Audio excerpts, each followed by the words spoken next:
Oi, oi, meu povo, tudo bem com vocês? Olha eu aqui de novo para mais uma aula e dessa vez de língua espanhola. Faz um tempo que eu não apareço com espanhol aqui, né? Se você não me segue no Instagram, segue lá o @dicas da Promel, que lá eu tenho falado mais de espanhol. Aqui, volta e meia, eu tenho focado mais em redação. Às vezes esqueço um pouquinho de trazer vídeo de espanhol, mas hoje nós vamos falar de futuro perfeito, de indicativo. Vocês sabem qual é esse futuro? Eu sempre acho que quem tá aqui já viu alguma coisa, tá aqui revisando, né? Espero que seja isso. Se não for, espero que você entenda tudo aqui comigo, tá? Dá para entender, futuro é um tempo verbal muito fácil de se aprender. Se você é novo por aqui, por favor, se inscreve nesse canal. A gente tá quase chegando nos 10 mil inscritos e eu conto com você, tá? Se esse vídeo foi útil para você, obviamente vários outros serão também. Então se inscreve, deixa seu like, comenta, compartilha com seus colegas de classe e principalmente com a sua professora, sabia?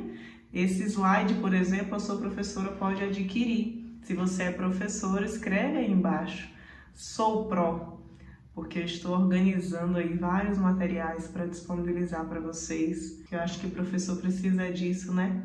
É de recurso, é de material, isso é tempo, a gente compra tempo quando adquire materiais assim, de qualidade, objetivos, organizados, para a gente conseguir ministrar nossas aulas cada vez com mais facilidade, com mais leveza.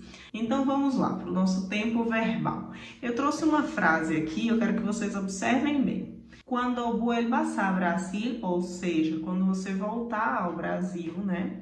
Já me habré formado arquitecta. Observem aqui, quando vuelvas a Brasil, é uma ação que ainda não ocorreu, né? É uma ação futura. Aún no ocurrió. Aún no ocurrió. Aún significa ainda, tá? Ainda não aconteceu, é uma ação futura. Quando você voltar ao Brasil, significa que você ainda não voltou. E quando eu digo já me habré formado, esse habré formado também é futuro. Eu ainda não me formei. Quando você voltar, eu já terei me formado. É mais ou menos essa tradução que eu tenho aqui. Então, esse habré formado é o nosso futuro perfeito de indicativo. E esse tempo verbal vai expressar, então, ações futuras que acontecerão antes de outras que também são futuras. E por isso pode indicar também possibilidade, porque se eu digo que quando você voltar ao Brasil eu já terei me formado arquiteta, obviamente pode acontecer algum imprevisto, né? Mas é uma ação futura que é anterior a outra também futura. Então, quando você voltar, está no futuro. Mas se eu já terei me formado, é anterior a esse futuro aqui, que é o de você chegar, tá? Como é que eu construo esse tempo verbal? Não sei se vocês já viram, mas aqui no canal, um dos primeiros vídeos que eu gravei foi sobre o futuro simple. O futuro simple eu também posso chamar de imperfecto. No espanhol, geralmente quando eu falo imperfecto, eu estou falando de um tempo verbal simples.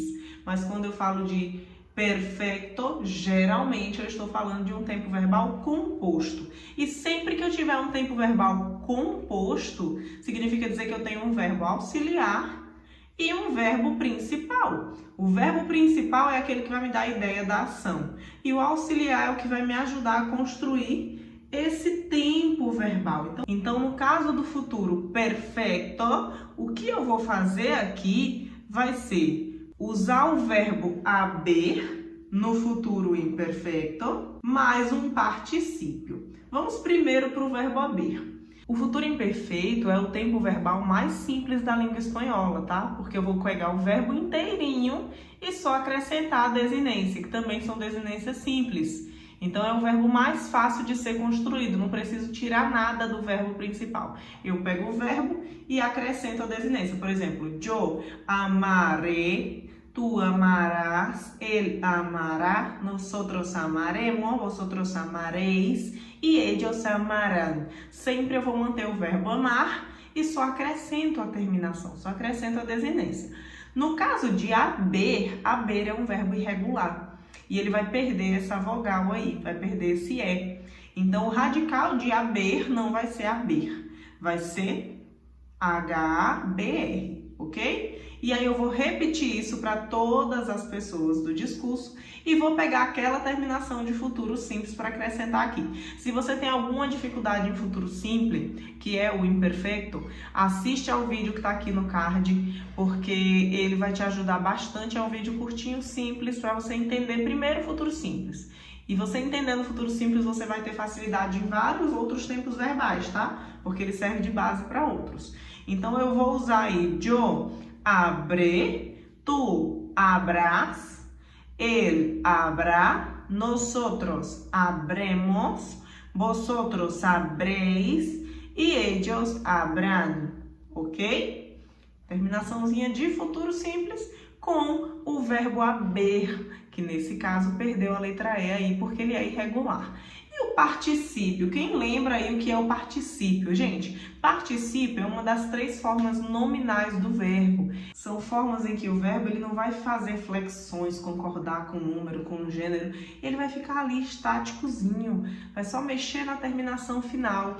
Então, nós temos na língua espanhola 3 formas nominais. A primeira é o infinitivo, que vai ser aquele verbo do jeito que a gente encontra no dicionário, terminando em AR, ER ou IR, por exemplo, amar, correr, subir, é o verbo no infinitivo. No espanhol não tenho nenhum terminando em OR, tá? Tem o gerúndio, que é o terminado em NDO, por exemplo, amando, comiendo, viviendo. E tenho também o particípio. O particípio é aquele que vai terminar sempre em ado ou ido.